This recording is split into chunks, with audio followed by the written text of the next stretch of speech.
ಮಂತ್ರಿಗಿರಿಗಾಗಿ ಸಿದ್ದು ಆಪ್ತನ ರಣಕಹಳೆ. ಅಶೋಕ್ ಪಠಾಣ್ಗೆ ಇದೀಗ ಮಣೆ ಹಾಕ್ತಾರಾ ಡಿಕೆಶಿ ಅನ್ನುವಂತಹ ಪ್ರಶ್ನೆ. ಮಿನಿಸ್ಟರ್ ಆಗಲು ಕುದುರೆ ಮೇಲೆ ಓಡಾಡ್ತಿದ್ದೀನಿ ಅಂತ ಹೇಳಿದ್ದಾರೆ.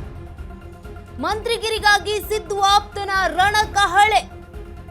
ಅಶೋಕ್ ಪಠಾಣ್ಗೆ ಮಣೆ ಹಾಕ್ತಾರಾ ಡಿಕೆ. ಮಿನಿಸ್ಟರ್ ಆಗಲು ಕುದುರೆ ಮೇಲೆ ಓಡ್ತಿದ್ದೇನೆ ಅಂತ ಹೇಳಿದ್ದಾರೆ. ಬರೀ ಜಾತಿ ನೋಡಬೇಡಿ, ಹಿರಿತನ ಕೂಡ ನೋಡಿ ಅಂತ ಹೇಳಿದ್ದಾರೆ ಅಶೋಕ್ ಪಠಾಣ್.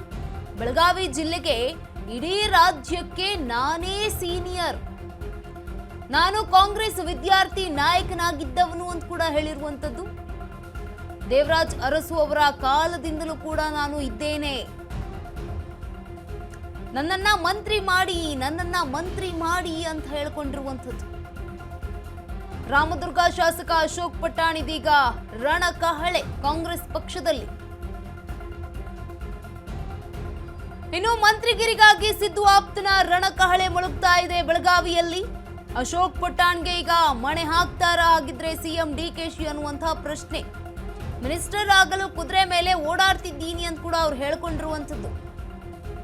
ಬರೀ ಜಾತಿ ನೋಡ್ಬೇಡ್ರಿ ಕಣ್ರಿ, ಹಿರಿತನೂ ಕೂಡ ನೋಡಿ ಅಂತ ಹೇಳಿದ್ದಾರೆ.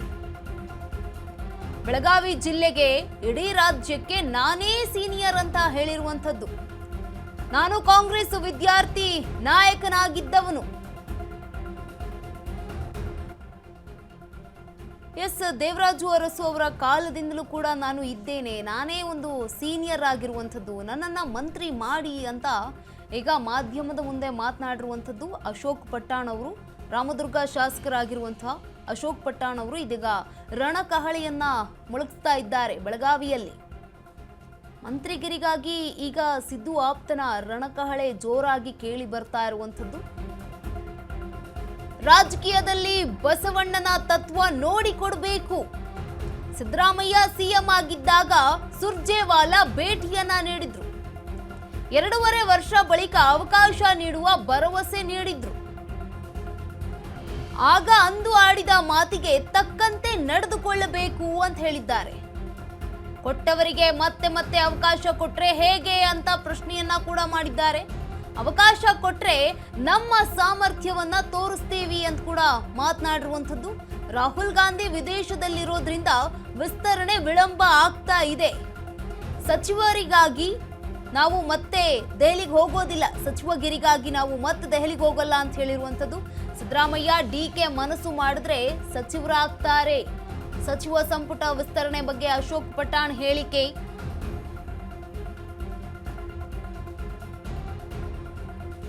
ರಾಜಕೀಯದಲ್ಲಿ ಬಸವಣ್ಣನ ತತ್ವ ನೋಡಿಕೊಡ್ಬೇಕು ಅಂತ ಹೇಳಿರುವಂತದ್ದು ಮಾತು ಇದೀಗ. ಸಿದ್ದರಾಮಯ್ಯ ಸಿಎಂ ಆಗಿದ್ದಾಗ ಸುರ್ಜೇವಾಲಾ ಭೇಟಿಯನ್ನ ಆಗಿದ್ರು. 2.5 ವರ್ಷದ ಬಳಿಕ ಅವಕಾಶ ನೀಡುವ ಭರವಸೆಯನ್ನ ಕೂಡ ಕೊಟ್ಟಿದ್ರಂತೆ. ಆಗ ಅಂದು ಆಡಿದ ಮಾತಿಗೆ ತಕ್ಕಂತೆ ನಡೆದುಕೊಳ್ಬೇಕು ಅಂತ ಹೇಳಲಾಗ್ತಾ ಇರುವಂತದ್ದು. ಈಗ ಕೊಟ್ಟವರಿಗೆ ಮತ್ತೆ ಮತ್ತೆ ಅವಕಾಶ ಕೊಟ್ರೆ ಹೇಗೆ ಅಂತ ಪ್ರಶ್ನೆಯನ್ನು ಕೂಡ ಮಾಡಿದ್ದಾರೆ ಅಶೋಕ್ ಪಠಾಣ್ ಅವರು. ಅವಕಾಶ ಕೊಟ್ರೆ ತಾನೇ ನಮ್ಮ ಸಾಮರ್ಥ್ಯ ಏನು ಅನ್ನೋದನ್ನ ತೋರಿಸ್ತೀವಿ ಅಂತ ಕೂಡ ಮಾಧ್ಯಮದ ಮುಂದೆ ಮಾತನಾಡಿದ್ದಾರೆ ಬೆಳಗಾವಿಯ ಶಾಸಕರಾಗಿರುವಂತಹ.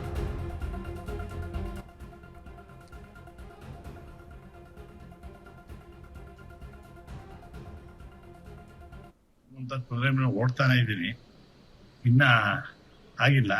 100% ಈ ಸರಿ ಆಗ್ತೀನಿ ಅಂತ ನಾನು ನೆನ್ಸ್ಕೊಂಡಿದ್ದೀನಿ. ನಾನು ಹೇಳೋದೇನಂದ್ರೆ, ನಮ್ಮ ನಾಯಕರೊಳಗೆ ಬರೀ ಜಾತಿ ನೋಡಕ್ ಹೋಗ್ಬೇಡಿ, ಪಕ್ಷದಾಗೆ ನಿಷ್ಠೆಯಿಂದ ಎಷ್ಟು ವರ್ಷದಿಂದ ಕೆಲಸ ಮಾಡ್ತಾ ಇದಾರೆ, ಪಕ್ಷದ ಸೇವೆ ಎಷ್ಟೇ ಮಾಡಿದ್ದಾರೆ ಅದನ್ನು ಮೊದಲು ಪ್ರಾತಿನಿಧ್ಯ ಕೊಡಿ, ಆಮೇಲೆ ಜಾತಿ ಕೊಡಿ ಅಂತ ನಂದು ಅಭಿಪ್ರಾಯ. ಸರ್, ಬೆಳಗಾವಿ ಪ್ರಾಂತ್ಯದಲ್ಲಿ ತಮ್ಗೆ ಅವಕಾಶ ಸಿಗುತ್ತಾ ಅಂತ? ಯಾಕಂದ್ರೆ ಅನೇಕರು ಅಲ್ಲಿ ಇದಾರೆ. ಇಲ್ಲ, ನಾನು ಎಲ್ಲಾರ್ಕಿಂತ ನಾನೇ ಸೀನಿಯರ್ ಇದ್ದೀನಿ. ಬೆಳಗಾಂ ಜಿಲ್ಲೆಗೆ ಅಲ್ಲಿ ರಾಜ್ಯದಾಗ ಕೂಡ ಕಾಂಗ್ರೆಸ್ ಪಕ್ಷದಾಗ ನಾನೇ ಸೀನಿಯರ್ ಇದ್ದೀನಿ. ಈಗ ಆಗಿರೋ ಎಲ್ಲ ಮಂತ್ರಿಗಳಕ್ಕಿಂತ ನಾನೇ ಸೀನಿಯರ್. ಹಂಗ ನೋಡಬಹುದು, ಅವರೆಲ್ಲ ಬೇರೆ ಮಂತ್ರಿಗಳು ನಾನು ಹಂಗೆ ಹಿಂಗೆ ಅಂತ ಹೇಳ್ಕೋಬಹುದು. ನಾವು ಕಾಂಗ್ರೆಸ್ ವಿದ್ಯಾರ್ಥಿ, ನಾನು ರಾಮಲಿಂಗಾರೆಡ್ಡಿ, HM ರೇವಣ್ಣ, ಹರಿಪ್ರಸಾದ್ ಅವರು, ನಾವೆಲ್ಲ ಒಟ್ಟಿಗೆ ವಿದ್ಯಾರ್ಥಿ ನಾಯಕರಿಂದ ಇನ್ನು ಮುಂದೆ ಬಂದು ಆಸೆ ಇದ್ದೇ ಇದೆ. ಅವಾಗಿಂದ ನಾನು ಮಿನಿಸ್ಟರ್ ಆಗುವಂತ ಕುದುರೆ ಮೇಲೆ ಓಡ್ತಾನೆ ಇದ್ದೀನಿ, ಇನ್ನ ಆಗಿಲ್ಲ. 100% ಈ ಸರಿ ಆಗ್ತೀನಿ ಅಂತ ನಾನು ನೆನ್ಸ್ಕೊಂಡಿದ್ದೀನಿ. ನಾನು ಹೇಳೋದೇನಂದ್ರೆ, ನಮ್ಮ ನಾಯಕರೊಳಗೆ ಬರೀ ಜಾತಿ ನೋಡಕ್ ಹೋಗ್ಬೇಡಿ, ಪಕ್ಷದಾಗೆ ನಿಷ್ಠೆಯಿಂದ ಎಷ್ಟು ವರ್ಷದಿಂದ ಕೆಲಸ ಮಾಡ್ತಾ ಇದಾರೆ, ಪಕ್ಷದ ಸೇವೆ ಎಷ್ಟೇ ಮಾಡಿದ್ದಾರೆ ಅದನ್ನು ಮೊದಲು ಪ್ರಾತಿನಿಧ್ಯ ಕೊಡಿ, ಆಮೇಲೆ ಜಾತಿ ಕೊಡಿ ಅಂತ ನಂದು ಅಭಿಪ್ರಾಯ. ಸರ್ ಬೆಳಗಾವಿ ಪ್ರಾಂತ್ಯದಲ್ಲಿ ತಮ್ಗೆ ಅವಕಾಶ ಸಿಗುತ್ತಾ ಅಂತ, ಯಾಕಂದ್ರೆ ಅನೇಕರು ಅಲ್ಲಿ ಇದಾರೆ. ಇಲ್ಲ ನಾನು ಎಲ್ಲಾರ್ಕಿಂತ ನಾನೇ ಸೀನಿಯರ್ ಇದ್ದೀನಿ. ಬೆಳಗಾಂ ಜಿಲ್ಲೆಗೆ ಅಲ್ಲಿ ರಾಜ್ಯದಾಗ ಕೂಡ ಕಾಂಗ್ರೆಸ್ ಪಕ್ಷದಾಗ ನಾನೇ ಸೀನಿಯರ್ ಇದ್ದೀನಿ. ಈಗ ಆಗಿರೋ ಎಲ್ಲ ಮಂತ್ರಿಗಳಕ್ಕಿಂತ ನಾನೇ ಸೀನಿಯರ್. ಹಂಗ ನೋಡಬಹುದು ಅವರೆಲ್ಲ ಬೇರೆ ಮಂತ್ರಿಗಳು ನಾನು ಹಂಗೆ ಹಿಂಗೆ ಅಂತ ಹೇಳ್ಕೋಬಹುದು. ನಾವು ಕಾಂಗ್ರೆಸ್ ವಿದ್ಯಾರ್ಥಿ